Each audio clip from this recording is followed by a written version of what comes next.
I'm here with disturbing news about our favorite gadgets, cell phones, tablets, Wi-Fi, etc. Putting it bluntly, they are damaging the living cells in our bodies and killing many of us prematurely. I'm Dr. Martin Blank from the Department of Physiology and Cellular Biophysics at Columbia University. It is distressing for me and more than 160 colleagues who today are petitioning the United Nations requesting that they address this problem. We are scientists and engineers, and I am here to tell you we have created something that is harming us, and it is getting out of control. Before Edison's light bulb, there was very little electromagnetic radiation in our environment.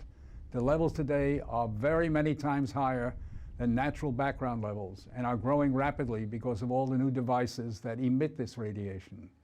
An example that a lot of us have in our pockets right now is the cell phone. One study shows that as cell phone usage has spread widely, the incidence of fatal brain cancer in younger people has more than tripled. We are putting cellular antennas on residential buildings and on top of hospitals where people are trying to get well. Wireless utility meters and cell towers are blanketing our neighborhoods with radiation. It's particularly frightening that radiation from our telecommunication and power line technology is damaging the DNA in our cells. It is clear to many biologists that this can account for the rising cancer rates. Future generations, our children, are at risk. These biologists and scientists are not being heard on the committees that set safety standards. The biological facts are being ignored, and as a result, the safety limits are much too high. They are not protective.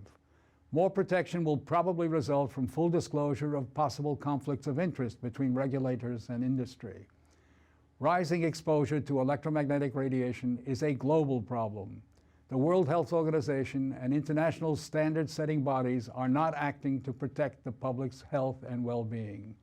International exposure guidelines for electromagnetic fields must be strengthened to reflect the reality of their impact on our bodies, and in particular, on our DNA. Although we are still in the midst of a great technological transformation, the time to deal with the harmful biological and health effects is long overdue. We are really all part of a large biological experiment without our informed consent. To protect our children, ourselves, and our ecosystem, we must reduce exposure by establishing more protective guidelines.